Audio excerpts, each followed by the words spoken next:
Magandang hapon po muli sa ating lahat at buksan po natin yung mga Bible sa First Epistle of John, First John, or First Epistle of John, chapter 2.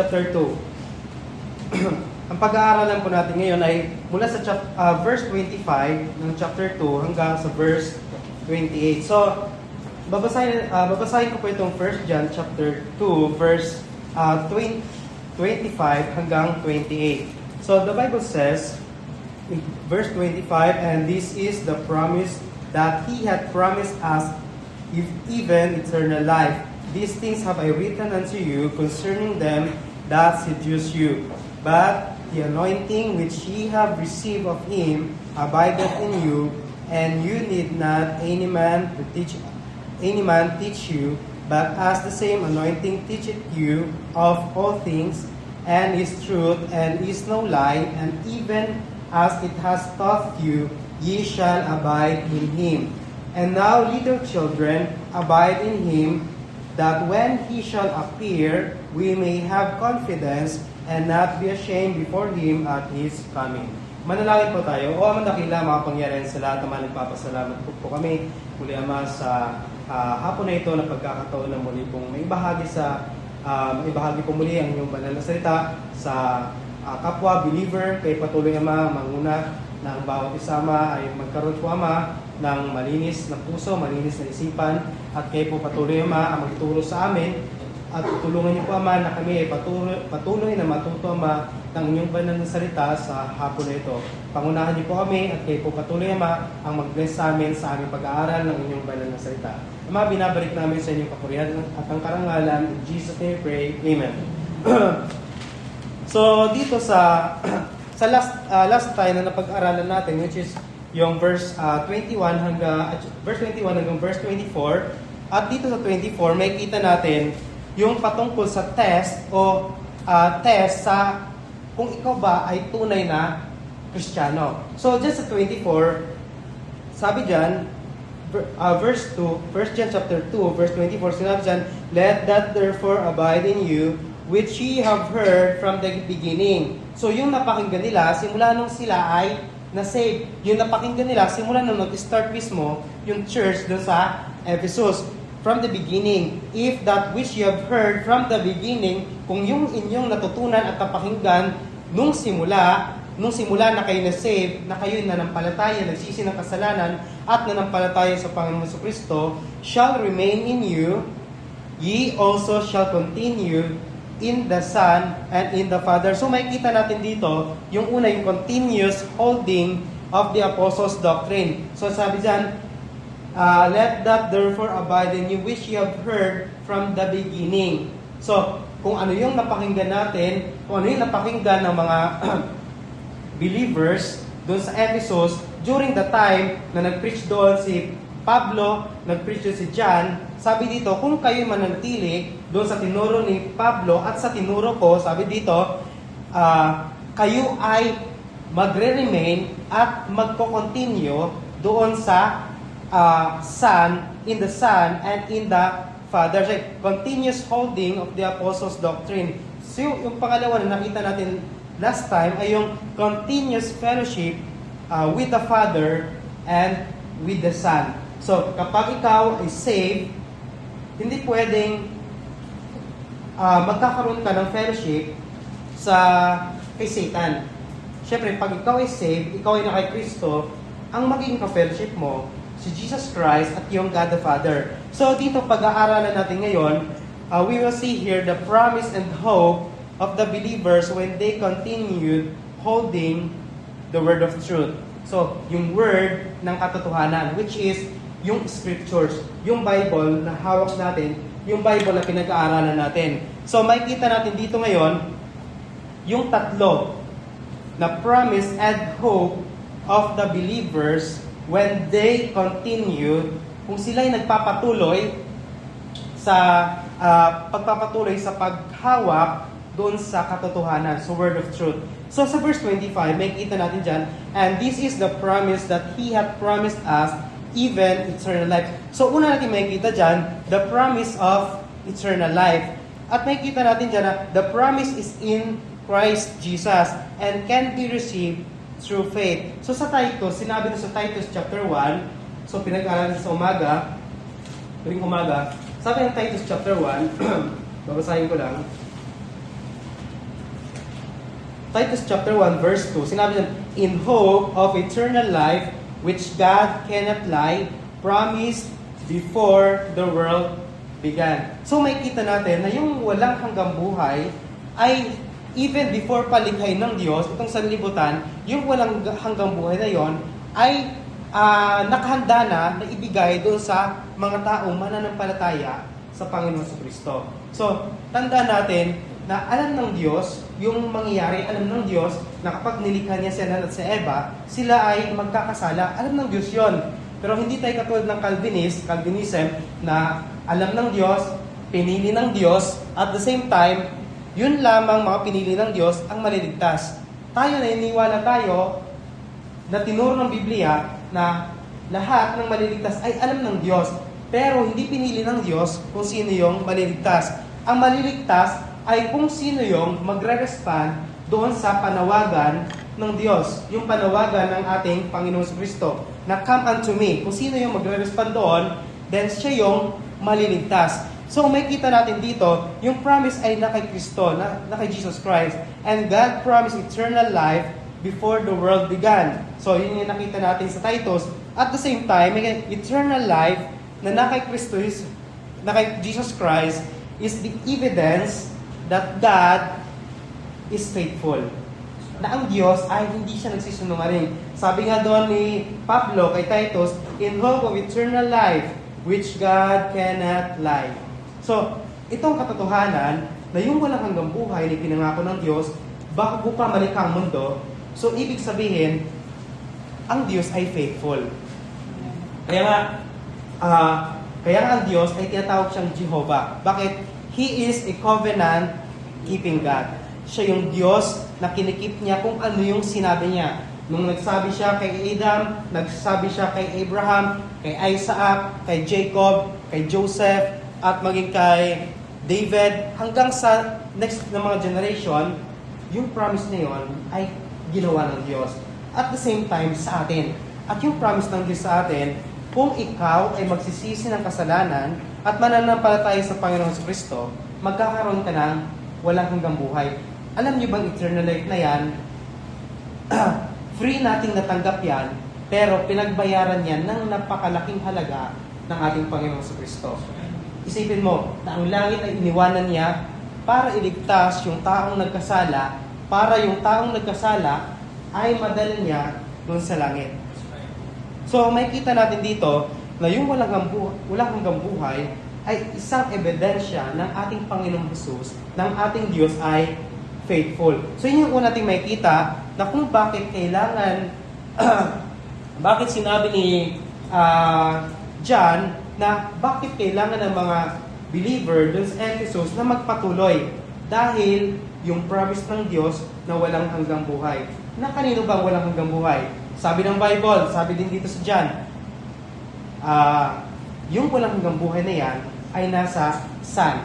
He that hath the Son hath life, and he that hath not the Son of God hath not life.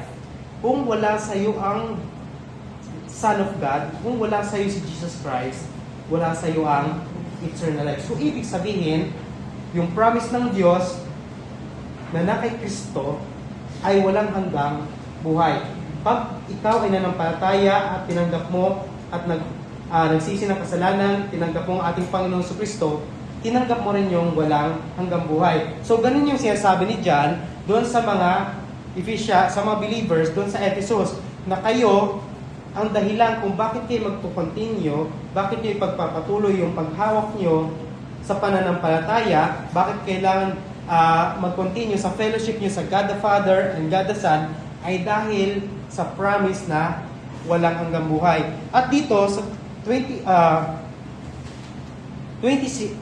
sinabi dito, these things have I written unto you concerning them that seduce you. Verse 27, but the anointing which ye have received of him abideth in you, and ye need not that any man teach you, but as the same anointing teacheth you of all things, and is truth, and is no lie, and even as it hath taught you, ye shall abide in Him. So una, yung promise ng walang hanggang buhay, promise of eternal life. So pangalawang makikita natin dito, yung promise of the Holy Spirit.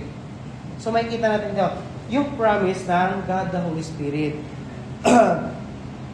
Makikita natin, before ang ating Panginoong Jesucristo umakyat sa langit, nag-promise siya na after siya ay umakyat sa langit, may another comforter na bababa. At yun yung mag-i-indwell sa mga believers.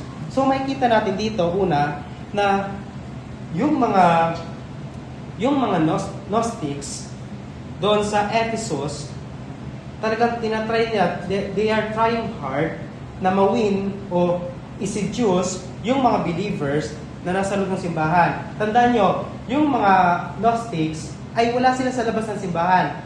Members sila mismo ng simbahan. At the same time, nais nilang yung mga tao na ng simbahan ay kuhanin, i-seduce. So, ibig sabihin seduce, ibig sabihin, other word ng seduce, to go astray. To go astray. Ibig sabihin, ilayo siya doon sa katotohanan. To go astray. The word seduce is also meant to go astray. So, Gnosticism during the time of John are very active and alive. There are Gnostic members doon sa church ng Ephesus. They seduce the believers to not continue in holding the truth. Kaya sinabi ni John, kung nasa inyo yung walang hanggang buhay, kayo ay magpapatuloy. Kung hinahawakan niyo yung katotohanan, kayo ay magpapatuloy. Kung nasa inyo, kung meron kayong fellowship sa God the Son and God the Father, kayo ay magpapatuloy. Kayo ay mag-a-abide. Kayo ay magre-remain. Kayo ay mananatili. Yun yung sinasabi ni John doon sa mga believers, doon sa Ephesus. At makikita natin yung mga Gnostics, ginagawa nila ay talagang nais nilang i-control yung mismong church, yung mismong katuruan. Tandaan natin na ang Gnostics, ang paniniwala nila, yung knowledge ay above kaysa Scripture. Na yung knowledge, meron silang knowledge na hindi alam ng mga believers. May mga secret knowledge na hindi alam ang mga believers. Yun yung kanilang sinasabi. So, dito sa verse 27, we will see yung ministry na meron yung Holy Spirit, God the Holy Spirit. Sabi dyan sa verse 27, but the anointing. So, yung word na anointing dyan is patungkol ito sa God the Holy Spirit. At ito ang ginagawa ng God the Holy Spirit, yung pag-anoint. So, God the Holy Spirit, but the anointing which ye have received of Him abideth in you. So, may kita natin dito yung pag-i-indwell ng God the Holy Spirit sa mga believers. At may kita natin, sino ang nag-send sa God the Holy Spirit? Sino ang nag-send dito sa God the Holy Spirit? Kung mabasa natin dyan sa verse 27, sinabi, but the anointing which ye have received of Jesus, of Him, abideth in you. So, kung mabasa natin doon sa John chapter 16, babasahin ko, sundan niyo ako. John chapter 16, 16 verse 13, babasahin ko. Ang sinasabi ng Bible dito, how be it when He, the Spirit of Truth, tandaan natin, ang God the Holy Spirit ay tinatawag din siyang Spirit of Truth. Siya yung Spirit ng katotohanan. Howbeit, when He, the Spirit of Truth, is come, He will guide you into all truth. For He shall not speak of Himself, but whatsoever He shall hear, that shall He speak, and He will show you things to come. So, may kita natin na ang God the Holy Spirit ay sinend ito ng ating Panginoong Jesucristo. Ang God the Father sinend si Jesus Christ. Ang Jesus Christ sinend niya ang God the Holy Spirit. At alam niyo ba ang titulo ng God the Holy Spirit? Comforter. Ginamit ni John ang word na parakletos. At the same time, ginamit ni John yung dalawang word na parakletos, ginamit niya sa God the Holy Spirit at ginamit niya rin kay Jesus Christ. So makikita natin, ibig sabihin, si Jesus Christ ay siya yung comforter natin. At the same time, yung God, the Holy Spirit, siya yung comforter natin. Pero magkaibang gawain nila. Ang God, the Holy Spirit, ang gawain niya ay i-comfort yung mga believers na narito sa lupa. Samantala, ang gawain ni Jesus Christ ay maging mediator doon sa God the Father. Every day na tayo nagkakasala sa Diyos, nagsisinungaling tayo, nagmumura tayo, nakikinig tayo ng mga sabihin mga secular, worldly, mga music na demon music, tuwing na ginagawa natin yon, ang God the Father gusto niya tayong i-judge. Pero ang God the Son, siya yung nag-mediate. Siya yung intercessor natin. Ama, siya yung napatawad muna ng, siya yung napatawad, siya yung nanampalatay sa akin, pinatawad na natin siya ng kasalanan. Kaya huwag ka nang magalit sa Kanya. So, ganun ang ginagawa ni Jesus Christ. At ang God Holy Spirit, ang ginagawa naman nito, tayo naman ay Kanyang tinutulungan para hindi natin gawin yung pagmumura, pagsisinungaling, at yung iba lahat ng kasalanan. So, makikita natin dito na the Spirit guide us to not gone astray. Yun yung ginagawa ng God Holy Spirit. Para hindi tayo mag-gone astray. Yun yung nabasa natin kanina, doon sa John. Ang sinabi doon sa John chapter 16 verse 13, howbeit when He, the Spirit of truth, is come, He will guide you into all truth. He will guide you into all truth. So sinasabi ni John, doon sa mga believers, doon sa Ephesus, na kung kayo ay na kay Jesus Christ, nananahan sa inyo, nag-i-indwell sa inyo ang God the Holy Spirit. At the same time, kung nag-i-indwell sa inyo God the Holy Spirit, yun ang dahilan kung bakit kayo ay nagko-continue doon sa katotohanan. Bakit? Dahil ang Holy Spirit, siya yung Spirit of Truth. So may kita natin dyan, the Spirit of Truth, He will guide us. So i-guide niya tayo doon sa dapat natin at sa kalooban ng Diyos na tatahakin. So yun yung sinasabi dito ni John. At ang pangalawa, may kita natin na yung empowerment ng Spirit of Truth. So the Spirit educate us with the knowledge of truth. So may basa natin yan. Dito sa verse 27, sinabi dyan, and ye need not any man teach you. So, during the time ni John sa Ephesus, yung mga Gnostics, sinabi ko na, is knowledge is above all. Meron silang mga secret knowledge na hindi alam ng mga Kristiyano. Yun sinasabi nila. Merong knowledge na higher knowledge na hindi alam ng mga believers. Na kailangan alamin ng mga believers. Kaya nga, example na lamang, ginagawang meditation, yoga. Mga example yon, yung ini-empty mo yung sarili mo, then parang makikisama ka sa mundo, para lasapin mo yung sa mundo. So, isa yon sa katuruan ng Gnosticism, na kailangan i-empty mo yung sarili mo. Dapat ang gawin ay i-feel ng Word of God para tayo mapalapit sa Diyos. Pero, yung katuruan ng Gnosticism, halos lahat ng religion, Buddhism, Taoism, Hinduism, lahat ng Islam, lahat sila, ang paniniwala nila, kailangan yon. Yung ikaw, kailangan mo mag-yoga at lahat-lahat pa. So, minsan mga believers, hindi na alam yon. Na yoga pala ay, hindi naman pala yon sa Diyos. Example, yoga, cremation, at marami pang iba. Papakremate ako, kasi gano'n. So, cremation, hindi rin yung tinuturo ng Bible. Yun ay tinuturo ng mga Gnosticism. Which is makikita natin sa mga Hinduism, kapag namatay yung asawang lalaki, during panahon, siguro, di ko alam kung panahon ngayon, pag namatay yung asawang lalaki, kailangan yung babae sumunod. So, ang gagawin kasi, yung lalaki, syempre, cremation sa kanila, susunugin na yung katawan. At yung babae, kailangan andoon sa pagsusunog ng katawan ng lalaki. Andun mismo sa sinusunugan. So, kung namatay yung lalaki, dapat patay din ang babae. Pag babae namatay, hindi mamatay din yan.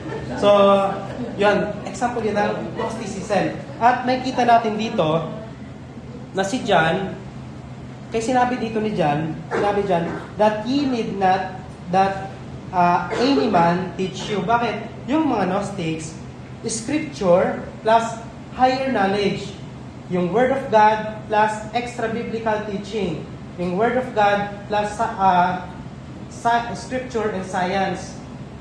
So, makikita natin na yung mga Gnostics sa panahon dati, isipin natin yung mga Greeks sa Greece, mapagmahal sila sa knowledge, mapagmahal sila sa philosophy, mapagmahal sila pagdating sa nais silang matuto, kaya nga dati, during sa panahon dati, yung mga debate, sa kanila yon nanggagaling. Kasi gusto nilang talastasan para malaman o merong isang tao na gusto niya mag-share ng kanyang nalaman, makikipagtalastasan siya sa ibang tao. So, ang nais na ni John na sabihin sa mga believers na hindi dahil, example ito, ako nagtuturo sa inyong Word of God, isinabi dito, ang sabi dyan ay, and ye need not that any man teach you. So, hindi nyo na kailangan na magtuturo dito. Hindi ito patungkol doon. Ito ay patungkol doon sa mga Gnostics na nagtuturo na ang Scripture ay hindi enough. Ang knowledge, Scripture ay hindi enough. Yun yung tinuturo ng mga Gnostics. So, sinabi ni John, dito sa Ephesian Church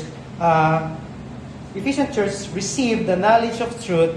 So, contrast do sa Gnostic teaching, a higher form of knowledge that must be added in the Scripture. In the Scripture, na dapat may added na yung Scripture. Ano ba yung mga alam niyong mga hidden knowledge o higher form of knowledge o yung mga teaching ng Gnostics na in-add din na sa Scriptures? May alam kayo? Example, Apocrypha. Diba? Apocrypha. So, tingnan nyo. Meron silang 70 plus sa Bible nila, Catholicism. So, tayo meron tayong 66 books. Sa gitna, meron silang Apocrypha. So, yun yung example ng katuruan ng Gnosticism na ipinapasok mo yung dito sa Word of God, yung katuruan na hindi naman talaga tinuturo ng inspired Word of God. Yung katang-isip ng tao, ipinasok dito sa salita ng Diyos. Kaya, purgatory, mga superstition, lahat yan, may kita mo doon. Merong bell and dragon, tubig, marami pang iba. Lahat yon ay, yung mga katuruan na yon, example, yung kaligtasan. Pwede ka palang maligtas kapag nagbigay ka. Andun yun sa Apocrypha. Sa Bible, wala may kita. Ang may kita mo lamang dito, na ang kaligtasan sa pamamagitan ng ating Panginoon sa Kristo. So, pag wala sa Jesus Christ, wala sa iyong walang hanggang buhay. Hindi mo makamit ang walang hanggang buhay kung hindi kasama si Jesus Christ. Ibig sabihin, hindi mo pwedeng bilhin ang walang hanggang buhay kung hindi mo tatanggapin o hindi ka mananampalataya kay Jesus Christ. So, Gnostic teaching, yan. Knowledge, above all, isa pang teaching yan, Scripture is not enough. So, kaya kailangan natin ng extra biblical na teaching. Kaya sabi dyan ni John, and ye need not that any man teach you. Bakit? You have the Holy Spirit. Nasa iyo ang God the Holy Spirit. So, dahil nasa iyo ang God the Holy Spirit, siya yung mag-guide sa iyo kung pag-aaralan mo itong Word of God. Ang God the Holy Spirit ang mag-guide sa iyo. At the same time, yung nag-guide sa nagpipreach ay ang God the Holy Spirit. So, ang nag-guide sa iyo pag pinag-aralan mo Word of God ay ang God the Holy Spirit. So, isipin mo na lang na yung mga Gnostics sa panahon ni John, mahal nila yung knowledge. Kaya nga Gnostics, knowledge. So,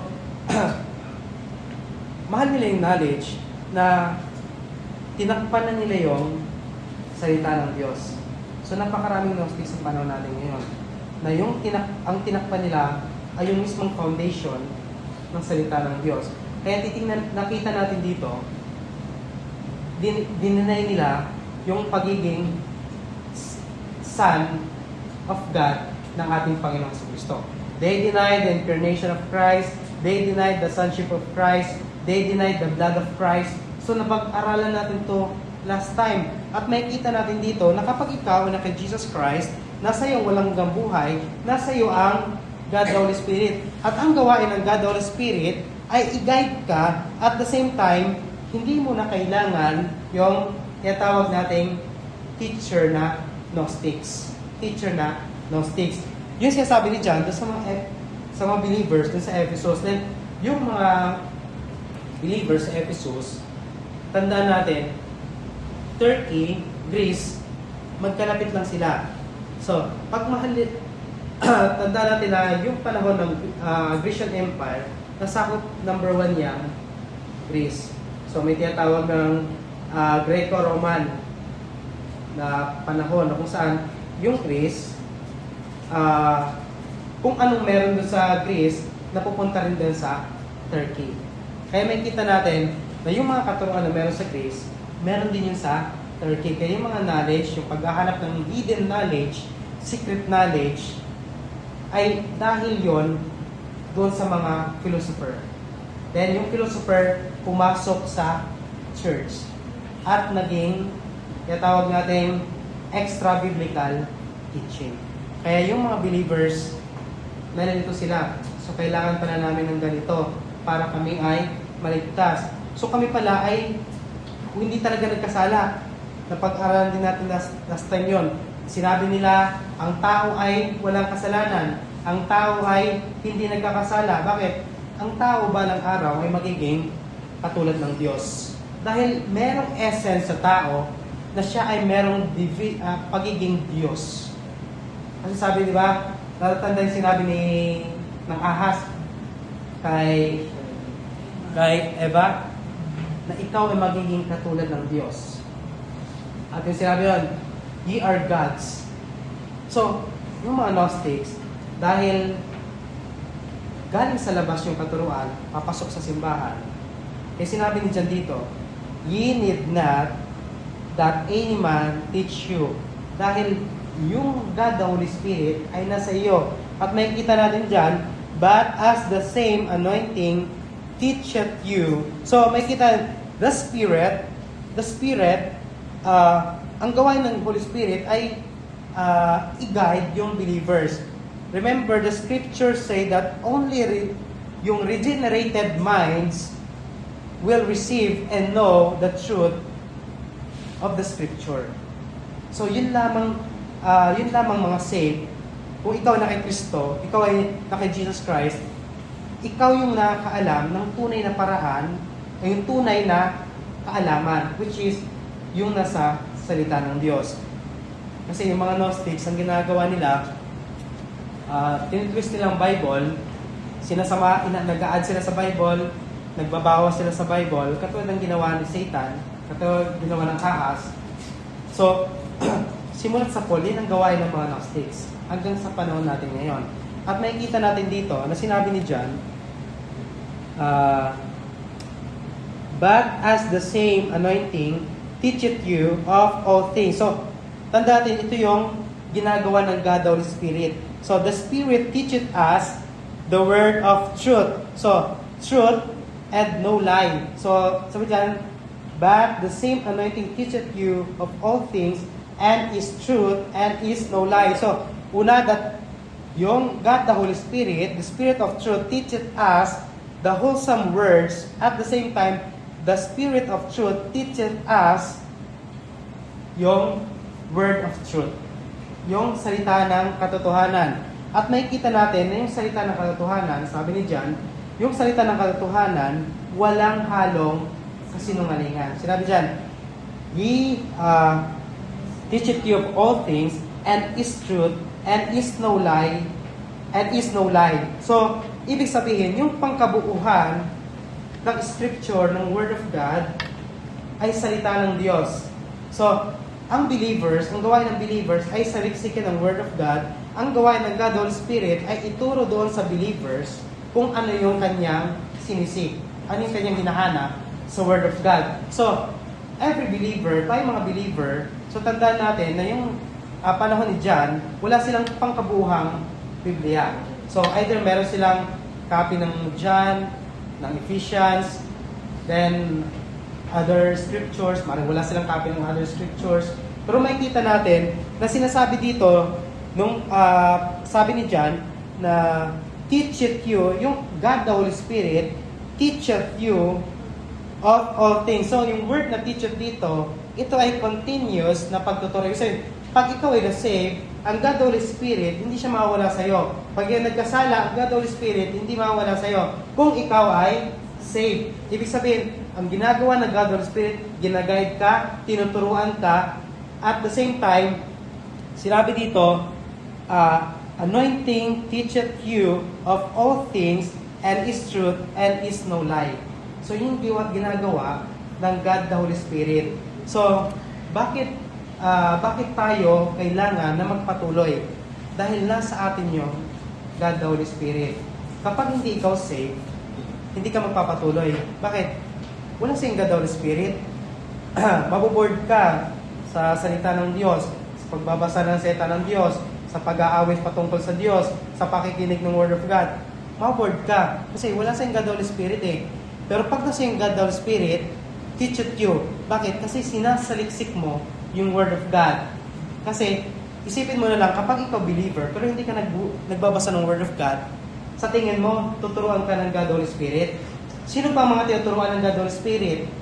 Yung mga saved. At sino yung mga saved na tinuturuan ng God the Holy Spirit? Yung mga present during the time na nag-aaral ng Word of God.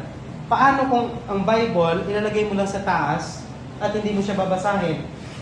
Tuwing linggo, open mo, hindi mo siya babasahin ng Word of God. So, sa tingin mo, matututo ka ng Word of God? Hindi ka matututo ng Word of God. Bakit? Nakasara ang salita ng Diyos. At ang tanong, ikaw ba talaga ay sa Diyos? Bakit? Kapag ikaw ay sa Diyos, sabi dito, sa verse 24 kanina, ye shall abide. Magko-continue ka at mananatili ka sa paghawak ng Word of Truth. So, makikita natin, ito yung gawain ng God the Holy Spirit. Ito yung promise sa mga believer. Promise sa mga believer dun sa Ephesus, sinabi ni John, at sa panahon natin ngayon. Ikaw ay merong walang hanggang buhay, ikaw ay merong God the Holy Spirit. So, ibig sabihin, package to. Pinatawad ka ng kasalanan, nasa iyo ang God the Father, ay nasa iyo ang God the Son, nasa iyo ang God the Holy Spirit, nasa iyo ang eternal life, at the same time, magiging anak ka pa ng God the Father. So, next, mapag-aaral natin yun. Yung pagiging anak natin ng God the Father. Tandaan natin, may dalawang family ng mundo. Either anak ka ng Diyos or anak ka ni Satanas. So, dito makikita natin na sinabi ni John, but as the same anointing teacheth you of all things. So, ang God the Holy Spirit, nagtutuloy-tuloy siyang nagtuturo doon sa mga saved. And then, exclusively, para lang ito sa mga saved. So, teacheth you of all things. So, ibig sabihin, kailangan nating pag-aralan itong pangkabuuhan ng Word of God. Kasi, pag hindi natin pag-aaral itong pangkabuuhan ng Word of God, hindi natin masabi na nasa atin lahat ng Word of God. Yung wholesome Word. So, may kita natin dito, sabi, same anointing teacheth you of all things, and is truth. So, yon, the Spirit teacheth us yung katotohanan, the word of truth.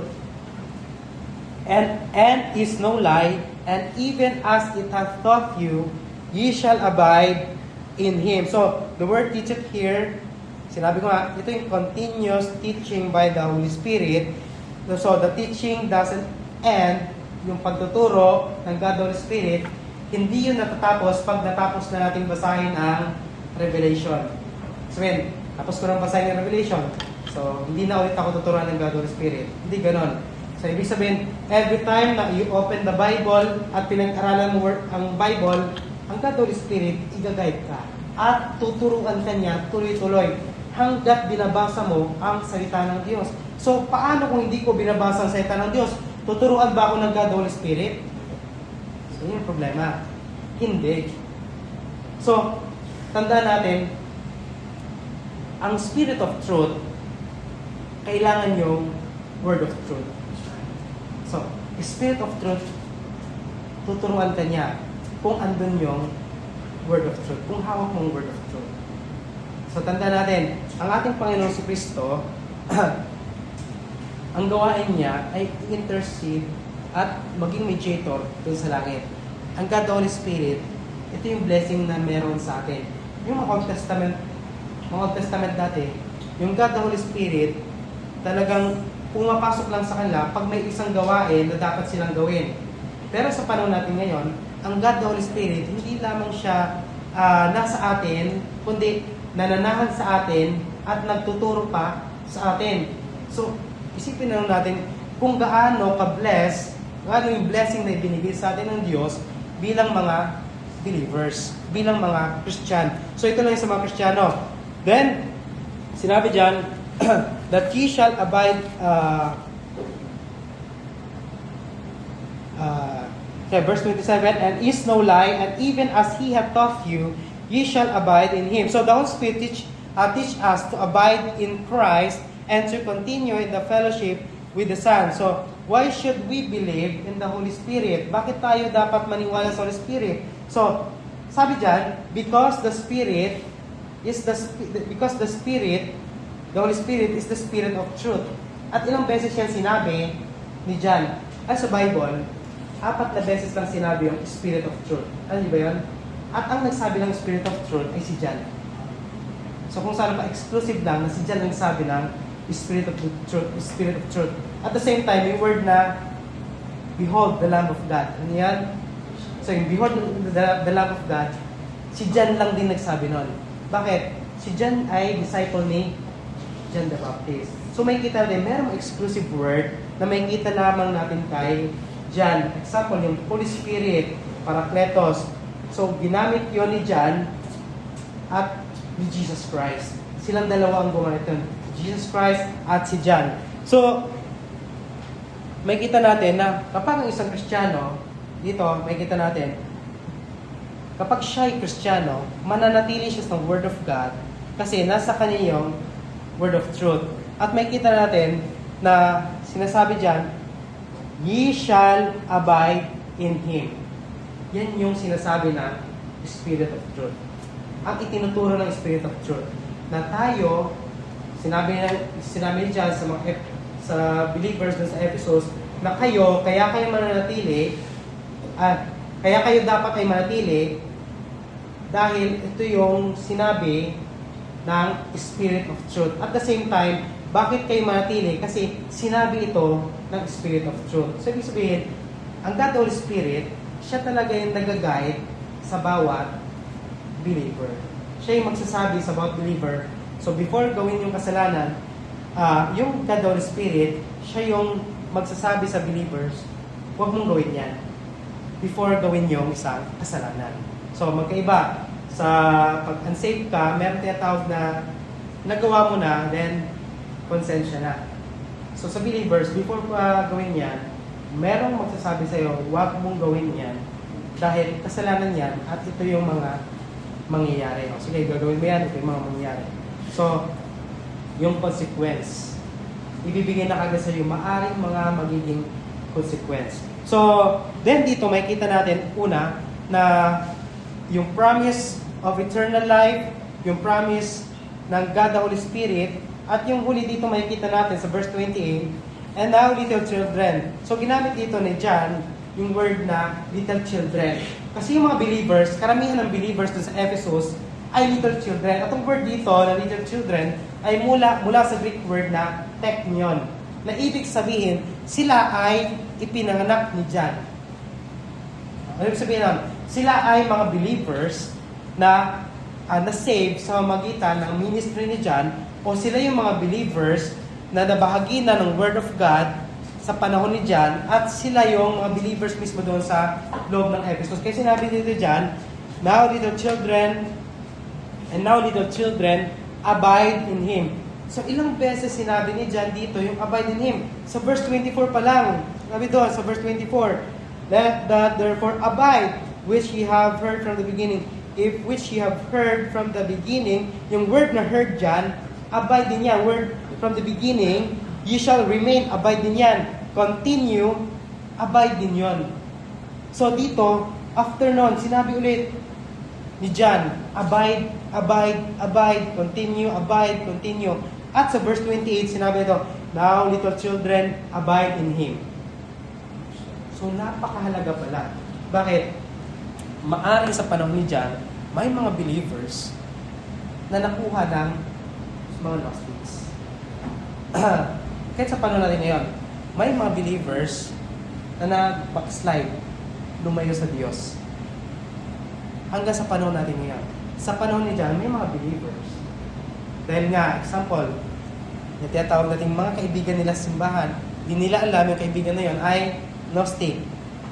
So, dahil Gnostic yun, member ng church, syempre, kung mga dating mga, ano yung mga bagong believers, pag bagong believer ka lang, kung bagong save ka lang, parang pakiramdam mo sa mga nasa simbahan, lahat sila save. Diba? Lahat sila save. Pag inutusan ka nila, parang basta pag may sinabi sila sa'yo, kapalit paniwala. Pag bagong believer ka, parang sila yung magiging tinitingnan mo. So, ganoon din dito. Yung mga old, example, yung mga old ay yun yung mga Gnostics. Then may mga bagong na save. Siyempre, pag sila'y napalapit doon sa Gnostics, madadala sila ng Gnosticism. So, makikita natin dito na ilang beses sinabi ni John na dapat mag-continue. Yung word dito na abide, meno. Sa Greek word na meno. Kasi continue. Ibig sabihin, remain. Ibig sabihin, abide. Manatili. Manatili. At hinahawakan yung word of God. Hindi lang itong manatili ka sa simbahan, upo, simba, upo, uwi. Hindi ganon. Kasi dito, nanatili ka at hinahawakan mo yung word of truth. Hinahawakan mo yung knowledge of truth. At nasa iyo yung spirit of truth. Yun yung ibig sabihin dito ni John na abide in Him. That, so, dito may kita na yung pangatlo. Una, yung promise ng eternal life. Sunod, promise ng God, Holy Spirit, the promise of the Holy Spirit. At yung pangatlo dito ay yung promise ng coming of Christ. Second coming of Christ. Yung tinatawag nating rapture. The coming of Christ. So, sabi dyan, ni John, little children, mga anak ko, so, pinanganak ko sa pananampalataya, mga anak ko sa pananampalataya, abide in Him, manatili kayo sa Panginoong Jesus. Manatili kayo sa ating Panginoong Jesus. Sabi dyan, that when He shall appear, kung siya ay muling magbabalik, sabi dyan, we shall have confidence and not be ashamed before Him at His coming. So, the promise of Christ coming or yung rapture, John give the reason why the Ephesian church should continue in fellowship with the Father and with the Son, Jesus Christ. So, ito yung, and also, bakit tayo magko-continue sa pag-hold ng katotohanan? Una, yung, the word confidence dito, here, is from the Greek word parhesia. So, which basically means freedom of speech or obligation to speak the truth. Yung confidence dito. Yung word na confidence dyan. So, example in Acts chapter 4, verse 29. So, tingnan natin. Acts chapter 4, verse 29. 4 verse 29. Babasahin ko, sinasabi dito ng Bible, and now,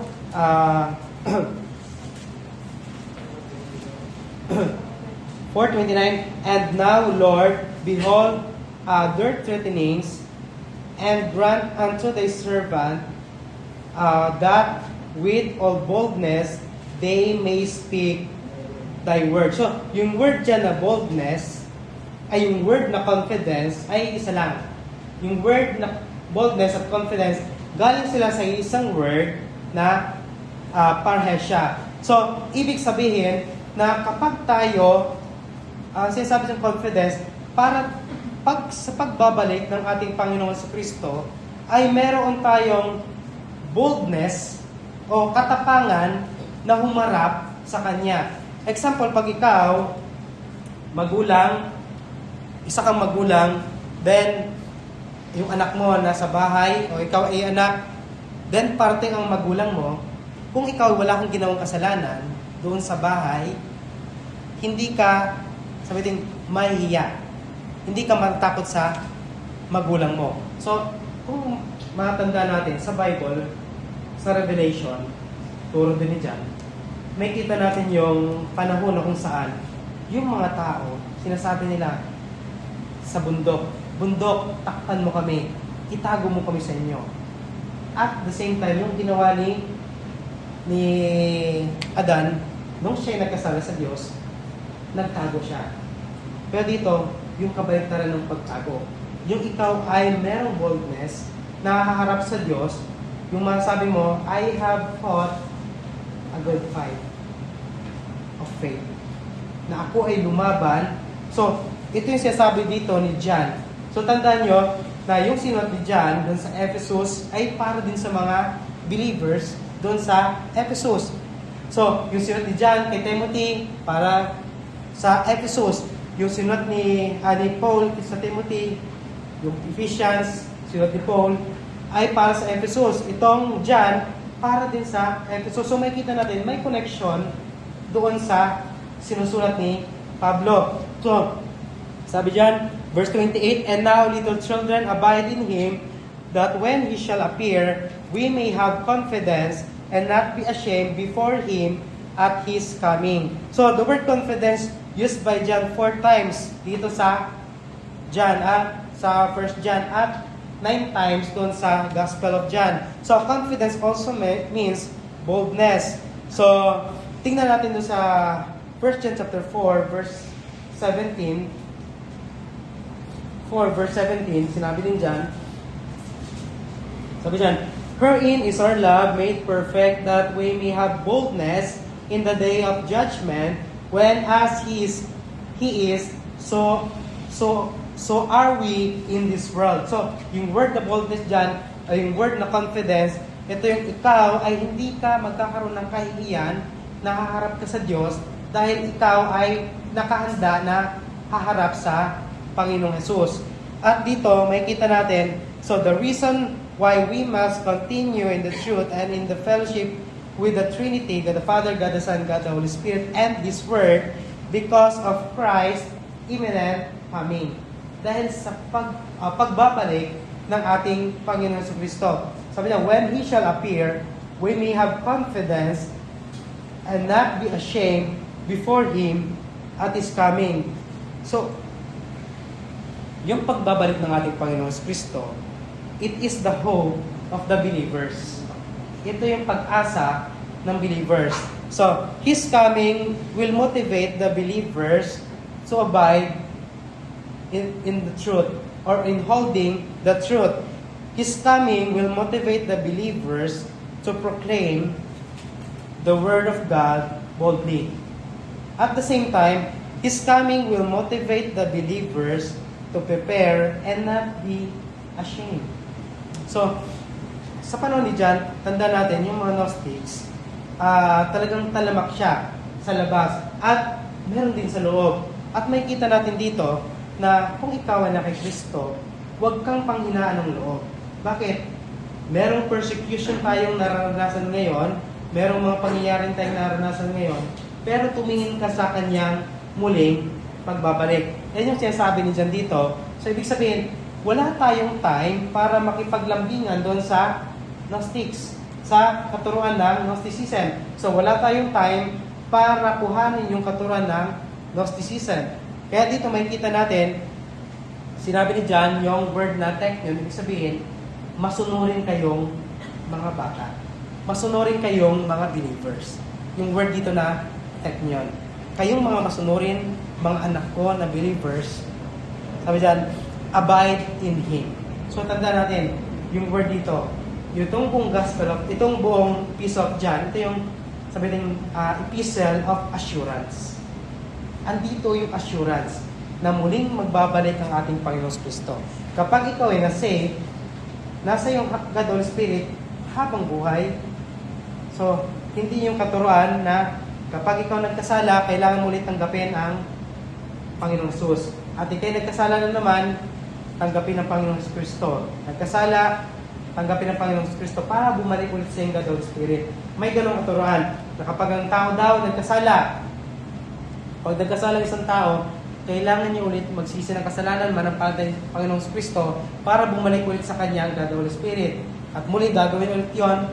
Pag siya nagkasala, babalik ulit ang God the Holy Spirit. Kasi nawawala ang God the Holy Spirit sa Kanya. Pero makikita natin dito, ang God the Holy Spirit ay hindi siya nawala. At the same time, ang God the Holy Spirit, yung nag-guide sa atin, kaya naiintindihan natin yung salita ng Diyos.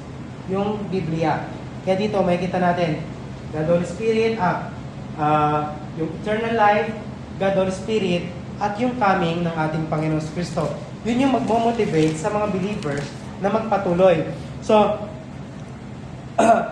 makikita din natin dito na sinasabi dyan, we may have confidence and not be ashamed before Him at His coming. So, tanda natin, na ang pagbabalik ng ating Panginoong Kristo ay imminent. Ibig sabihin, pwede siya mangyari ngayon din ang pagbabalik ng ating Panginoong Kristo. Kaya merong makikita tayo na yung promise at yung hope na meron dun sa mga believers na nagko-continue sa pag-hold ng word of truth, ng salita ng Diyos. Meron tayong hope, merong promise na ibinigay sa atin ng Diyos, at meron ding hope na ibinigay sa atin ng Diyos. Bakit kailangan nating mag-continue at bakit tayo magko-continue sa Word of God?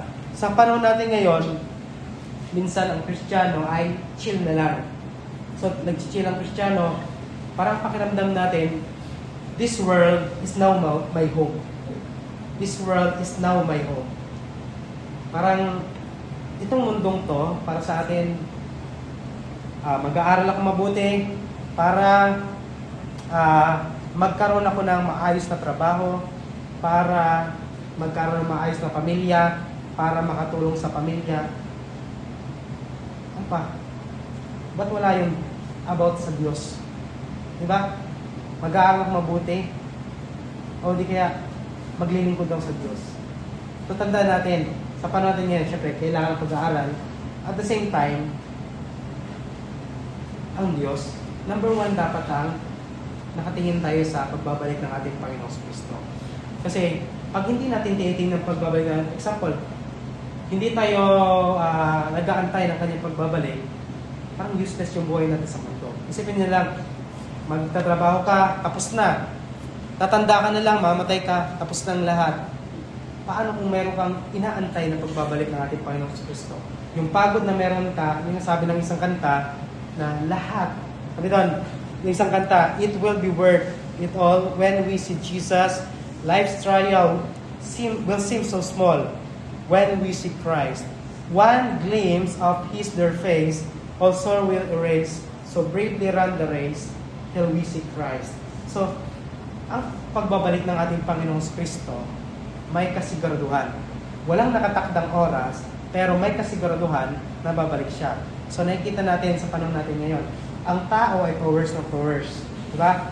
Kahit sa loob ng simbahan, ang mga believers, powers din ng powers. Tandaan natin yan. Yung mga believers.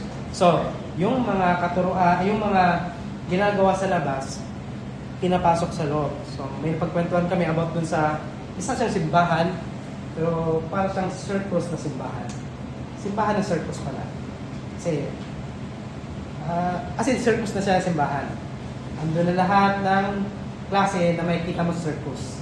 So, Baptist siya na simbahan. Circus Baptist Church. So, may kita natin, ang panahon natin ngayon, ang mga Kristiyano, tanda natin na nasa Laodicean Church age tayo. Ang Kristiyano, hindi siya mainit, hindi rin siya malamig.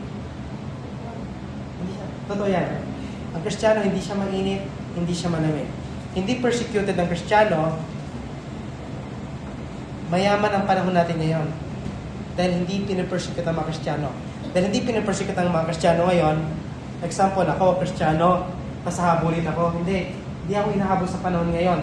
Sa panahon nila, talagang, kung Kristiyano ka, mananatili kang Kristiyano. Hindi pwedeng, ako'y Kristiyano, pag hinanting ka, malaman nila kung ikaw talaga ay Kristiyano o hindi. sa panahon natin ngayon, pwede akong maging fake na Kristiyano. Pwede. Pwede akong magdasal, magbasa, at magsimba.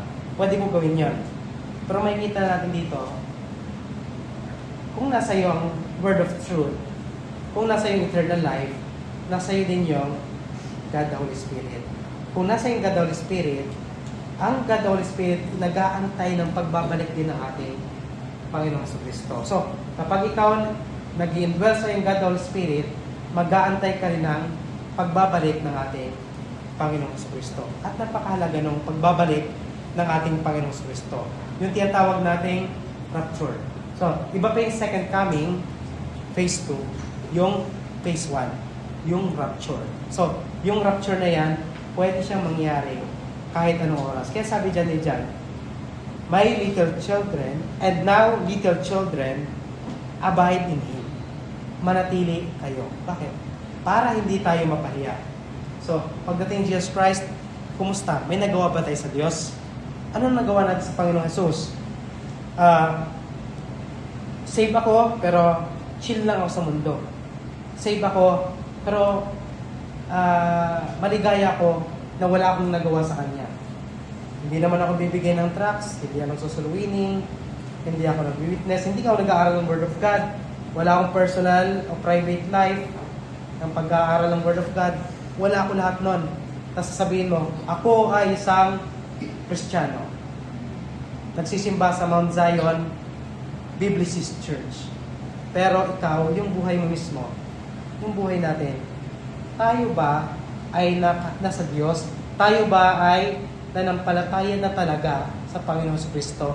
Kasi kung tayo nanampalataya sa Panginoong Kristo, yung sin, kasalanan na yan, meron tayong God the Holy Spirit. May God the Holy Spirit tayo.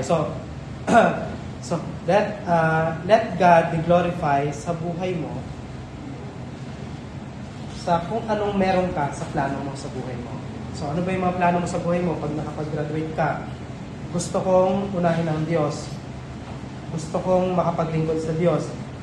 Gusto ko ang family ko makasama ko sa paglilingkod sa Diyos. Diba? Parang magandang plano yon. Gusto ko na, nais ko, pinagpipray ko, na magkaroon ako ng partner na may takot sa Diyos. At the same time, maglilid sa akin sa Diyos at makasama ko sa Diyos. Kaya sa mga single, sa mga walang asawa, so yun dapat yung pinapanalangin nyo. Kasi tandaan nyo, ang lalaki, karamihan sa ating babae. So, tandaan nyo, ang mga lalaki, sila yung maglilid ha. Pag hindi kayo nagpalit, divorce. Diba? Yan mangyari. Pag ang babae hindi siya magpapalit sa lalaki, divorce. Pag yung isang Kristiyanong lalaki, faithful sa Word of God, mapapangasawa ng babae na faithful din sa Word of God, napaka-sweet. Diba? Sweet fellowship. May sweet fellowship kayo. Kasi pag-uusapan nyo about sa Word of God, hindi pag-uusapan na kapitbahay, the Word of God, pag-uusapan mo sa salita ng Diyos. So, may kita natin na kapag ikaw believer, inaantay mo yung pagbabalik ng Panginoon sa Kristo. Ang tanong, inaantay ba talaga natin pagbabalik ng Jesus Christ? Nag-aantay ba tayo na babalik siya o hindi na yung babalik? Baka yung iniisip natin, nang si Jesus Christ hindi siya babalik. Kasi 2,000 years na nakalipas eh. Habang palayo, alam niyo ba? Habang palayo ng palayo, palamig ng palamig tayo sa pananampalataya natin sa Diyos. Hindi natin iisipin na muli pang magbabalik si Jesus Christ. Kaya, totoong sinasabi ni Pablo na yung mundong to ay powers na powers. At kanya sinulat yun sa mga Ephesus, Church of Ephesus. Ang Laodicean church age sa panahon natin ngayon, hindi mainit, hindi malamig, compromiser. Nagko-compromise sa faith, sa relationship, even sa work. Isipin mo, hahanap ka ng work na walang linggo. Diba? Hahanap ka ng work na hindi ka pwedeng magsimba. Hahanap ka ng work na ang day off mo ay Monday, hindi Sunday. So, may mga narinig ako dati na patutuon, nag-apply sila sa trabaho. Then, sir, ang pasok po ba ay linggo? Wala po ba ang pasok sa linggo? May pasok ka. Hindi yan tinuloy. So, example lang yun na kapag yung believer, syempre, mahalaga sa iyo ang pagkain ng Word of God. Yeah? Kakain ka ng Word of God every Sunday. Then, pag Wednesday, at meron pang ibang araw. So, yung Word of God, tanda natin, meron tayong private life. So, kung tunay tayo nag-aantay ang pagbabalik ni Jesus Christ, pinag-aaral natin yung Word of God. So, sabi nga, ang isang Kristiyano ay nananatili sa salita ng Diyos dahil nasa kanyang God the Holy Spirit at nasa kanya yung ating Panginoong Kristo. Kaya ang pag-aaralan niya ay yung salita ng Diyos. So nag-aaral tayo sa school, mag-aaral din tayo ng Word of God. Manalangin tayo. Mamantakin ang mga pangyarihan sa lahat naman, nagpapasalamat po kami sa ikaputihan sa iyong buhay. Hindi po Ama sa aming napag-aralan, Ama patungkol sa inyong banal na salita. Ay patuloy Ama, manguna sa bawat isa, na patuloy po kami Ama, na bigyan niyo Ama ng katotohanan na patungkol Ama sa inyong banal na salita, ng sound doctrine, ng wholesome words, at hindi ng katuruan ng higher form of knowledge ng Gnosticism. At kayo patuloy Ama, manguna sa mga bawat isa sa amin, na kayo po Ama, magbigay sa amin ng patuloy na protection sa buong linggo, panibagong linggo, mula sa kasalanan at kundi po Ama mula sa paggawa ng kasalanan. At kundi po Ama, kayo patuloy manguna sa amin. Binabalik po namin sa inyo po ng karangalan. In Jesus' name I pray. Amen. Habang tayo nakayukot nakapikit, kapatid, may tanong ko sa iyo.